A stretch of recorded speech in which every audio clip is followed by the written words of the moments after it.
Welcome to the podcast. I want to talk today about something a little bit quirky. Um, I want to talk about something that is quite bizarre, and it's the relationship that is between our brains and our hands.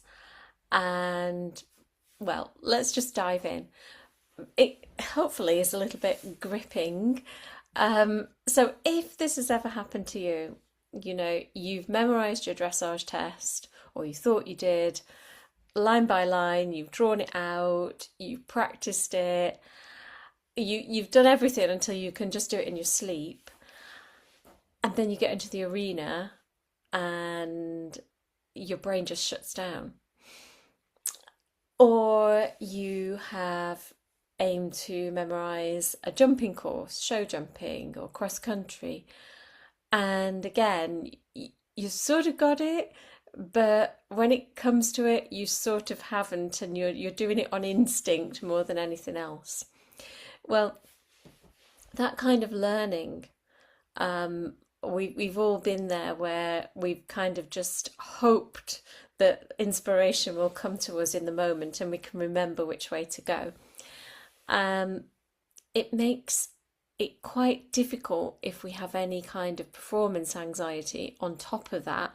And we may just have that flutter of nerves. It may not be anxiety as such. It may just be that, we've got those anticipatory nerves, let's say. So we can do something for all of that, for the type of thing where you need to recall something that you've learnt.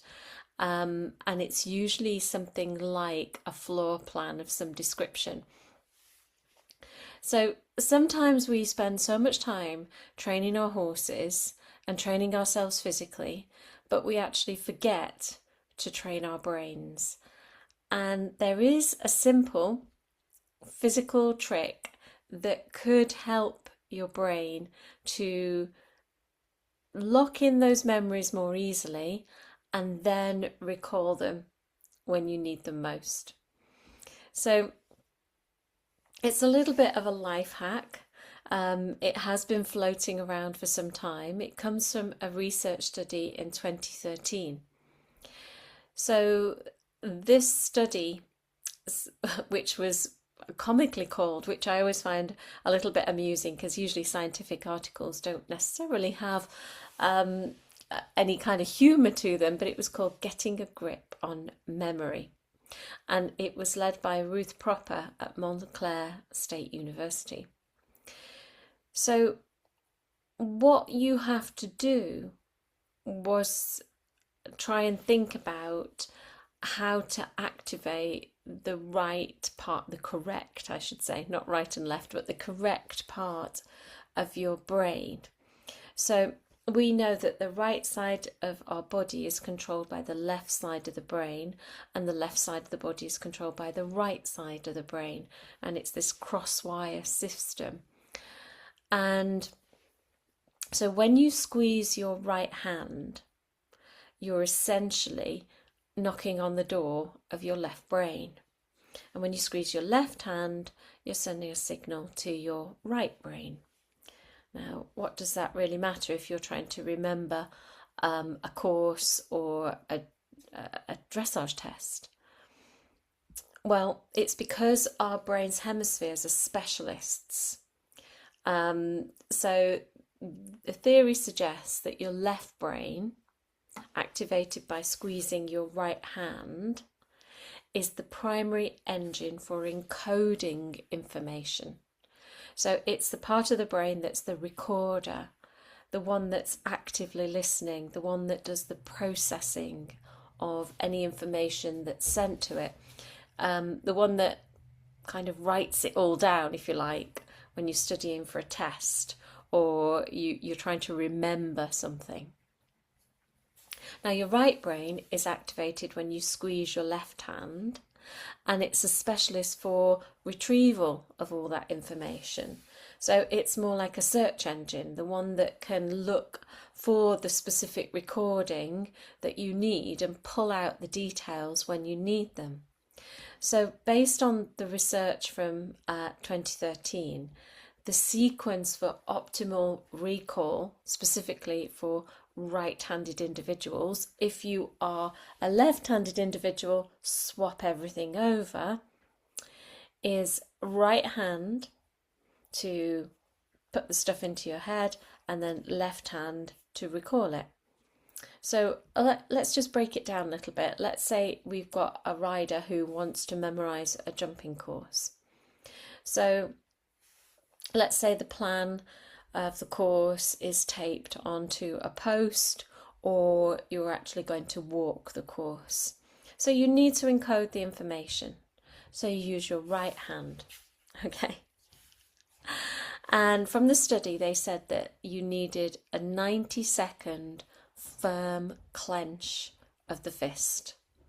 So squeeze that right hand, and you're effectively priming your left hemisphere, and you're saying, focus, start now, because we need to record this information.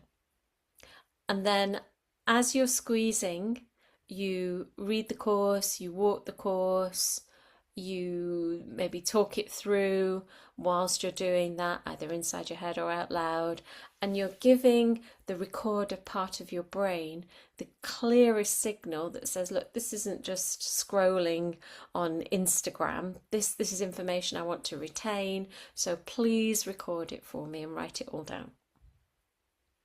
Okay, so now let's say you want to recall this.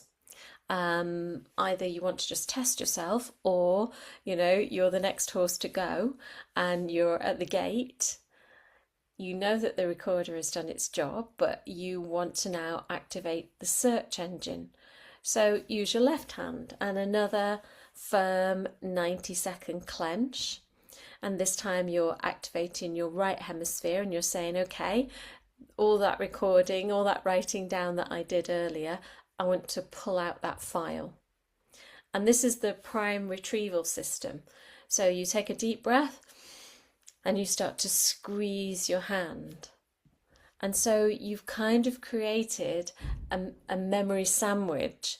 You do your right hand, you read, you practice, you walk the course, you do your left hand, and you do your performance, or you test out your memory. So 90 seconds does sound like a long time. Well, you don't have to clench your hand into a dramatic fist. You can subtly squeeze. So if you were on your horse, if you could put your reins into one hand and you can just do a more subtle squeeze, or even you'll get so that you can do just a tiny touch around the reins and it won't influence your horse at all. Because it's not through the physical effort, but through the nervous impulse. So I know this was quite a small study done in 2013, but the people who were right-handed and they did the right and then the left showed a better performance. It wasn't statistically significant across all measures, but it did mean that they could, in general, retain and recall information better. If you're left-handed, then to put the information in, use your left hand, and then to recall, use your right. So it's not going to guarantee you, 70 plus scores and clear rounds all the time. It's not as strong as maybe a visualization process, but it's one small physical way that you can help to anchor and give your brain and yourself a fighting chance against the performance anxiety that might be of the type where you're wondering if you really have got this in your memory.